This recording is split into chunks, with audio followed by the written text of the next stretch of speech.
The beginning of British rule in India. इस chapter में तुम्हें ये बताया जा रहा है कि ब्रिटिशर्स का हमारे हिंदुस्तान में किस तरीके से और कैसे आना हुआ।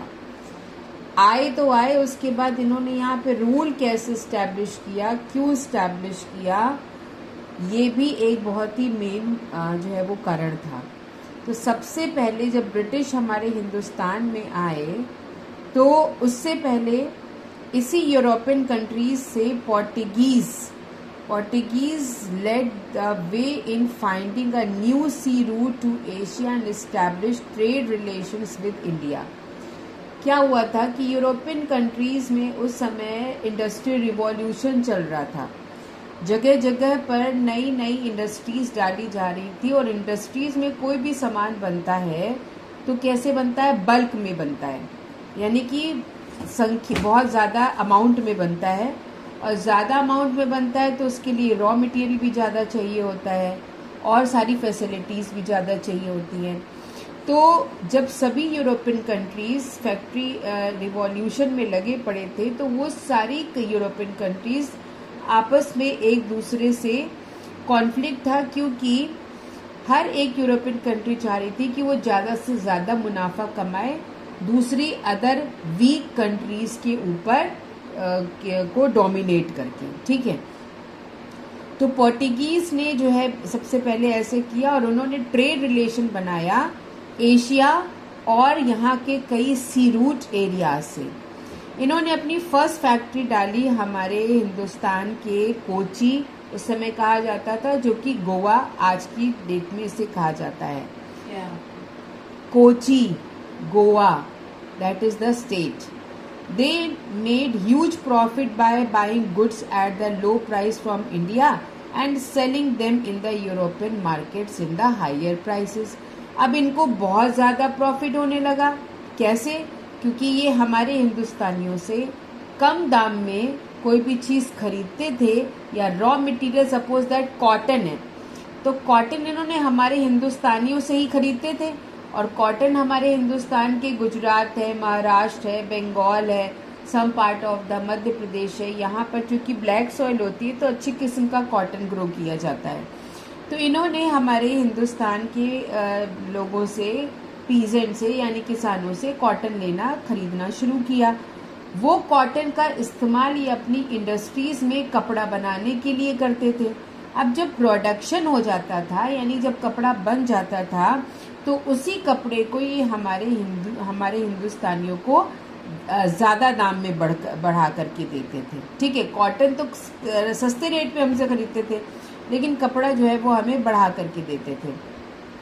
तो the success of the Portuguese let the traders from Holland. अब जो पोर्टुगीज को यहाँ से सक्सेस मिली, उससे और भी यूरोपियन कंट्रीज इंस्पायर हुए, जैसे हॉलैंड है, फ्रांस है, ब्रिटेन है, ये सब हमारे हिंदुस्तान में आना शुरू हुए। अब है इंग्लिश ईस्ट इंडिया कंपनी। अब इंग्लिश ईस्ट इंडिया कंपनी, जो कि इंग्लिश ईस्ट इंडिया कंपनी हमारे हिंदुस्तान में आई 1600 under the authority of queen Elizabeth first. Britain की महारानी क्वीन एलिजाबेथ के चार्टर के थ्रू उन्होंने ये परमिशन दी कि हिंदुस्तान जाया जाए और वहाँ से ट्रेड रिलेशंस बनाया जाए। तो 1615 में मुगल एम्परर जहांगीर थे, उन्होंने ईस्ट इंडिया कंपनी को अलाउ किया कि वो अपनी फर्स्ट फैक्ट्री डाल सकता है सूरत में। And this allowed the EEIC to carry out trade with in the Mughal territories. यानी कि जब जहांगीर ने अलाउ कर दिया तो ब्रिटिश ईस्ट इंडिया कंपनी ने पहले से ही हमारे हिंदुस्तान से बिजनेस करना शुरू किया, जिस वक्त मुगल टेरिटरी यानी मुगल शासन राज कर रहे थे। In 1623 the British had set up their trading ports in Surat. Surat एक कोस्टल एरिया है जहाँ से शिप लोड होते हैं, अनलोडेड होते हैं, तो इसीलिए इन लोगों ने समुद्र के किनारे भाग को चुना अपने इंडस्ट्रीज़ को लगाने के लिए। फिर सूरत के बाद ये बोर्च गए, अहमदाबाद गए और आगरा में इन्होंने अपनी इंडस्ट्री स्टैब्लिश करी। British also fortified some trade centres and factories. अब ब्रिटिश ने क्या किया, सिर्फ अपनी इंडस्ट्रीज ही यहाँ नहीं डाली, बल्कि उस इंडस्ट्रीज को कवर करके इन्होंने एक फोर्टिफाइड, मतलब जिस लाइक एक किला टाइप का चारों तरफ से वो एरिया घिरवा दिया, और वो एक ट्रेड सेंटर बन गया, फैक्ट्रीज वहाँ पे बन गई, ताकि जो है वहाँ से जो भी सामान बनता है या जो भी कच्चा माल के रूप में सामान आता है वो सब वहाँ पे स्टोर किया जा सके, वहाँ से फैक्ट्री तक पहुँचाया जा सके, फैक्ट्री से बना प्रोडक्ट वहाँ पे रखा जा सके और वहाँ से ट्रांसपोर्ट से दूसरी जगह पे पहुँचाया जाए। दीज इंक्लूडेड फोर्ट विलियम इन कलकत्ता, और इसी का एग्जाम्पल है कलकत्ता में फोर्ट विलियम जो है वो इन्होंने फोर्टिफाइड किया ट्रेड सेंटर। फिर सेंट जॉर्ज इन मद्रास चेन्नई में, और फोर्ट एट मुंबई जो है जिसको कि बॉम्बे, जिसे आज हम मुंबई के नाम से जानते हैं। फिर अभी क्या हुआ कि wars for to the gain control over India after setting up factories. The next aim British का हुआ कि अब वो ज़्यादा से ज़्यादा यहाँ से मतलब ट्रेड रिलेशंस बना तो रही है, लेकिन अब वो ट्रेड रिलेशन को बनाने के साथ ही साथ यहाँ की टेरिटरीज भी ऑक्यूपाई करे, यहाँ के किंगडम्स को भी अपने अंडर में ले। उसका सबसे बड़ा कारण ये था क्योंकि हमारे हिंदुस्तान के राजा ब्रिटिशर्स को क्यों अलाउ किया यहाँ पे बिजनेस करने के लिए, इसलिए ताकि हमारे देश की भी इकोनॉमी बढ़े। जहांगीर कोई बेवकूफ़ थोड़ी ना थे कि मतलब खाली तुम आप यहाँ से खाली फ़ायदा ही फ़ायदे लो। जहांगीर ने मतलब ट्रेडिंग का इसलिए यहाँ पे परमिशन दी थी ताकि उनकी भी इकोनॉमी बढ़े, यानी जो भी ट्रेडिंग में यानी जो भी बिजनेस में ब्रिटिश कमाते उसका कुछ हमें टैक्स भी देते। लेकिन क्या हुआ कि ब्रिटिशर्स ने वो सारे टैक्स हमें देने से मना कर दिया। तो अब क्या हुआ कि जो रूलर्स थे, इंडियन रूलर्स ने, उन्होंने उनके ऊपर बाउंडेशन लगानी शुरू करी। तो जब बाउंडेशन लगानी शुरू करी तो अब ब्रिटिशर्स ने सोचा कि ऐसा है, इनकी पॉलिटिकल कंडीशन तो बेकार है ही है, यानी कि अपनी पॉलिटिकल तो अब अंदर ही अंदर ये लोग षड्यंत्र रचते थे। यानी मुगल्स में तो ये हाल था कि बाप बेटे का दुश्मन था, बेटे बाप का दुश्मन था। तो ये जो कंडीशन थी वो ब्रिटिशर्स के लिए बड़ी फेवरेबल साबित हुई, क्योंकि उन्होंने कहा कि जब इनके अपने ही मतलब कोर्ट में या अपने ही दरबार में इनके कितने सारे जो है गद्दार भरे पड़े हैं, तो हमें इनको कंट्रोल करना या इनके राजाओं को हरा करके इनकी किंगडम्स को जीतना कोई बहुत बड़ी बात नहीं होगी। ठीक है। अच्छा, उस वक्त फिर क्या हुआ कि कुछ वॉर फॉट किए गए, लेकिन फिर एक और भी चीज़ हुई कि यूरोपियन और अदर यूरोपियन कंट्रीज जैसे फ्रांस है, डच है, पोर्टुगीज़ है, इन्होंने भी यहाँ पे अपना ट्रेडिंग सेंटर शुरू किया। तो ब्रिटिशर्स ने क्या किया कि अब ब्रिटिशर्स ने कहा है हाँ, ब्रिटिशर्स ने सोचा कि चलो अभी तक तो हमने इंडियन रूलर्स को कंट्रोल करने के लिए सोच रहे थे, लो अब भाई ये दूसरे तीसरे जो है चौथे यूरोपियंस भी आकर के यहाँ पे बिजनेस करना चाहते हैं। तो ब्रिटिश तो चाहते थे कि वो पूरा टोटल बिजनेस जो है वो खुद ही करें ताकि उनको ज़्यादा से ज़्यादा यहाँ पे मुनाफा हो। भारत के राजाओं का क्या है, इनको तो चुटकियों में हम साइड कर सकते हैं, लेकिन जो अदर यूरोपियन कंट्रीज चली आ रहे हैं उनको कंट्रोल करना बहुत ज़रूरी है। तो war were a series of 3 wars fought between 1746 and 1763 by the EEIC and the French East India Company. Both the British and the French wanted to gain greater control over trade in India. India rulers also joined these wars to strengthen their own cause and to defeat their rivals.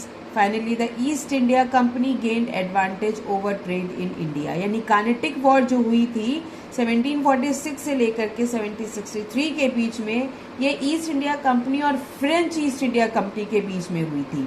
तो British और French में दोनों ही आपस में, British और India French in दोनों को हिंदू यानी हिंदुस्तान के रूलर्स ने भी सपोर्ट किया। ठीक है। और हिंदुस्तान के रूलर ने भी इस वॉर में पार्ट लिया। लेकिन फाइनली क्या हुआ कि फ्रेंच ईस्ट इंडिया कंपनी हार गई और ईस्ट इंडिया कंपनी ने जो है वो कंट्रोल कर लिया और यहाँ के ट्रेड सेंटर्स को जो है वो गेन कर लिया। फिर हुआ बैटल ओवर बंगाल।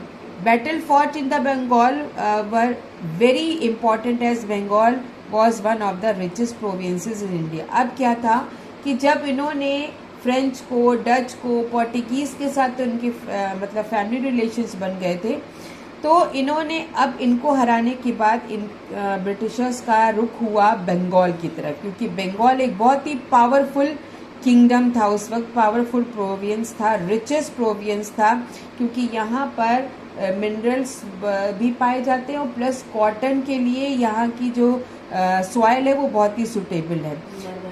तो सबसे पहले जो है इन्होंने बंगाल को कंट्रोल करना चाहा, लेकिन बंगाल में क्या हुआ, जो रूलर था दैट नेम वाज सिराजुद्दौला, वो बहुत ही पावरफुल था, उसके पास एक बहुत लार्ज आर्मी थी और सिराजुद्दौला को हराना भी इतना आसान नहीं था। लेकिन सिराजुद्दौला के ही एडमिनिस्ट्रेशन में उन्हीं के ही जो है वो जो आर्मी कमांडर थे जिनका नाम मीर जाफर था, उनकी गद्दारी से British East India Company Siraj-ud-Daulah की आर्मी को हराने में सक्सेस हुई।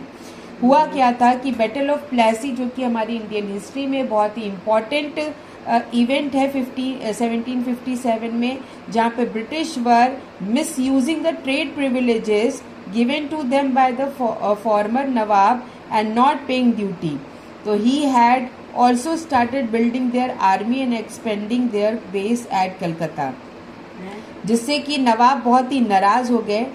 ब्रिटिश ईस्ट इंडिया कंपनी ने सारे 1757 में हुई थी। क्यों हुई थी? क्योंकि ब्रिटिश अपनी पावर का मिसयूज कर रहे थे। वो जिस पोर्ट से बिजनेस कर रहे थे उस पोर्ट का एक भी टैक्स नवाब को पे नहीं कर रहे थे, उन्होंने पे करने से मना कर दिया। तो नवाब ने जो है, और उसके साथ ही साथ ये लोग अपनी आर्मी को भी बढ़ा रहे थे ब्रिटिशर्स। तो नवाब ने British emerge victorious in the battle. अभी इसमें क्या हो, सिराजुद्दौला के अगेंस्ट ब्रिटिश का साथ वॉर हुआ, ब्रिटिश इस बैटल में जीत गए, Siraj-ud-Daulah was captured and put to death, मार डाले गए। और मीर जफर, जो कि जिसने ब्रिटिश का साथ दिया था सिराजुद्दौला के साथ गद्दारी करके, वो बंगाल के रूलर बना दिए गए। 2 years later, the Battle of the Buxar 1764 broke out between the Nawab of Bengal, Mir Qasim and EEIC। और कुछ साल के बाद 1764 में एक और बैटल हुआ, प्लासी के बाद एक और बैटल हुआ जिसे बैटल ऑफ बक्सर कहा जाता है।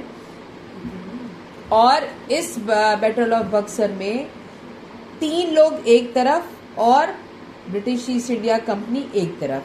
3 लोग कौन थे? ये नवाब ऑफ बंगाल, मीर कासिम, उसके बाद नवाब ऑफ बंगाल तो वही है मीर जफर, नवाब ऑफ बंगाल, उसके बाद अवध के नवाब शुजाउद्दौला और जो है वो असम के नवाब, इनके साथ ये वॉर हुआ। East India company had use their victory in the battle of the Plassey. अब ईस्ट इंडिया कंपनी प्लासी का युद्ध जीत चुकी थी, तो उसका हौसला और बुलंद था। उसने क्या किया कि इन सभी तीनों राजाओं को भी, नवाबों को भी हरा दिया बैटल ऑफ बक्सर में। The company officials often misuse their privilege and reduce the income of the province of Bengal. और ये ट्राइड, जो कि शुजाउद्दौला, अवध के नवाब, मुगल एम्परर शाह आलम सेकेंड और नवाब ऑफ जो है ये थे जो मुगल एम्परर और अवध के नवाब और बंगाल के नवाब मीर कासिम के साथ जो वॉर हुआ, इसमें तीनों जो है नवाब बुरी तरीके से हारे ब्रिटिशर्स से। Now straightening the of the companies power. अब कंपनी की पावर दिन ब दिन मजबूत होती चली जा रही थी। पहले इन्होंने बंगाल को कब्जे में लिया, उसके बाद अवध भी उनके हाथ में आ गया, मुगल एम्पायर भी उनके हाथ में आ गया।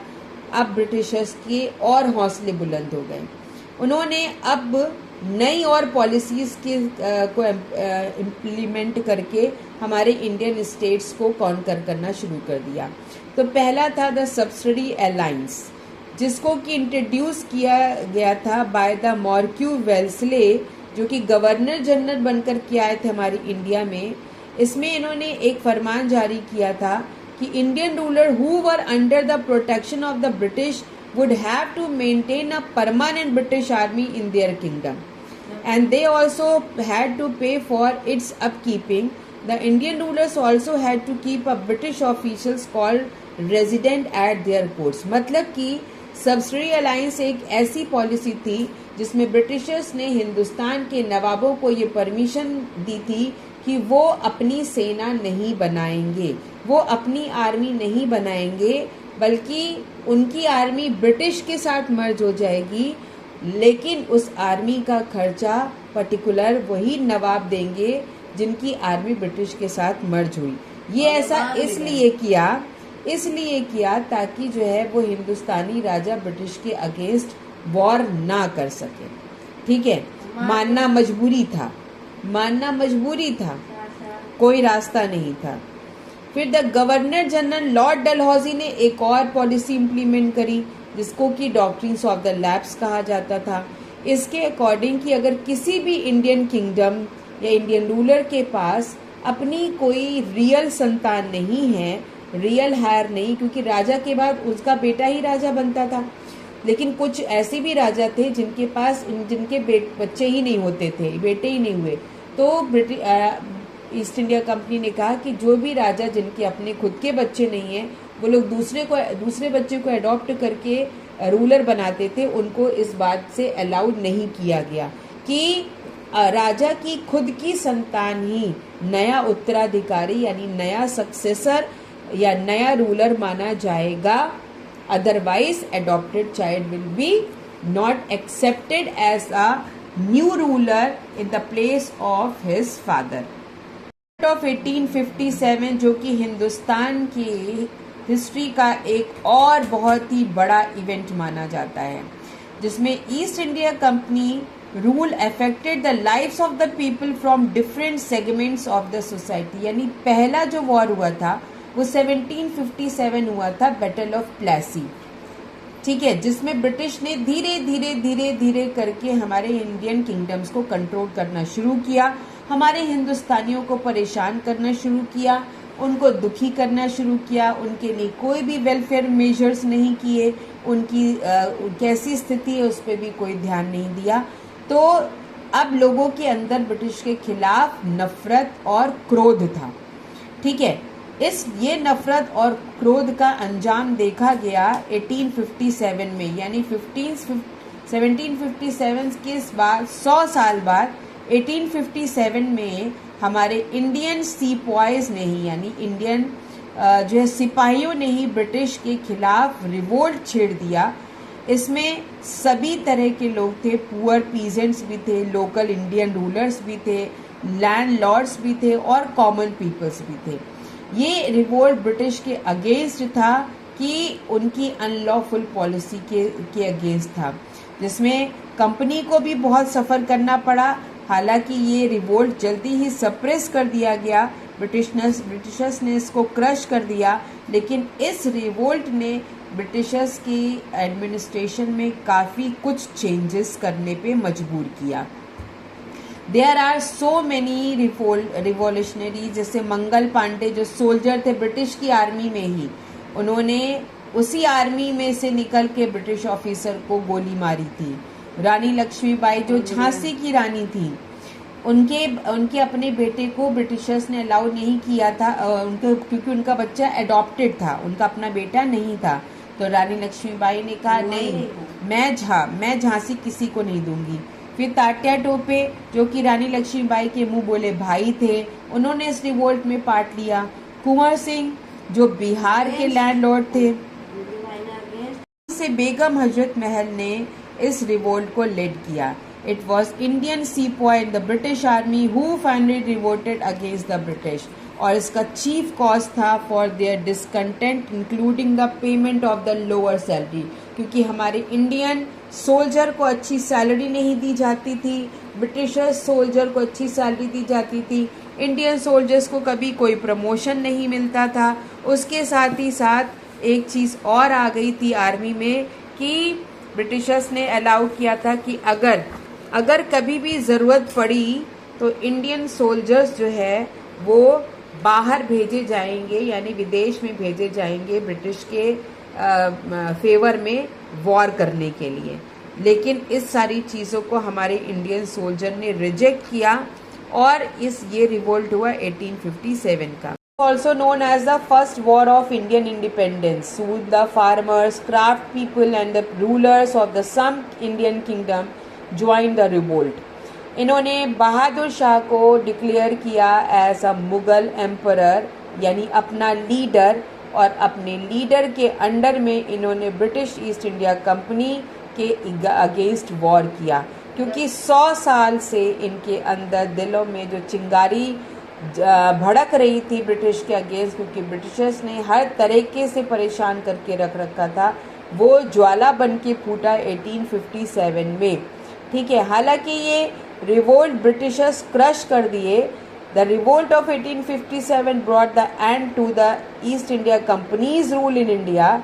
The power of the governor India was transferred from the company to the queen England, यानी queen Victoria became the emperor of India and India became a British colony. The queen appointed a viceroy to administer India, यानी कि इस revolt के बाद हमारे हिंदुस्तान में जो लोग बिजनेस करने आए थे वो हमारे एडमिनिस्ट्रेटर बन गए, जो कि ईस्ट इंडिया कंपनी थी। अब उनकी पावर ख़त्म हुई। एडमिनिस्ट्रेटर मतलब एडमिनिस्ट्रेशन करने वाले। जैसे पोर्चुगीज, डच, हाँ, ये सब ट्रेडर्स थे। इन्होंने हमारे यहाँ एडमिनिस्ट्रेशन नहीं किया, इन्होंने हमारे ऊपर अपना अधिकार नहीं जमाया। ये सिर्फ बिजनेस करने आए थे और बिजनेस करते थे और हमारा सपोर्ट करते थे, जो रूलर इनसे सपोर्ट चाहते थे। लेकिन ईस्ट इंडिया कंपनी ने हमारे रूलर्स का राज्य छीना, ठीक है, उनका राज्य तक छीना। तो अब ईस्ट इंडिया कंपनी का जो मेन उनका काम था बिजनेस वाला, उनको वही करना चाहिए था, पर उन्होंने यहाँ के लोगों की जो एक तरीके से गद्दारी का फ़ायदा उठा करके यहाँ एडमिनिस्ट्रेशन इन्होंने अपने हाथ में लेना शुरू कर दिया। अब क्या था कि ईस्ट इंडिया कंपनी का जो रूल था वो चला गया था, डायरेक्ट ट्रांसफ़र हो गया था कंपनी के, यानी कि इंग्लैंड की क्वीन के पास, जिसका नाम विक्टोरिया था, जो कि हमारे हिंदुस्तान की एम्परर्स यानी राजकुमारी घोषित कर दी गई। और इंडिया जो है वो ब्रिटिश कॉलोनी होती है, जैसे प्राइम मिनिस्टर वैसे वाइसराय की।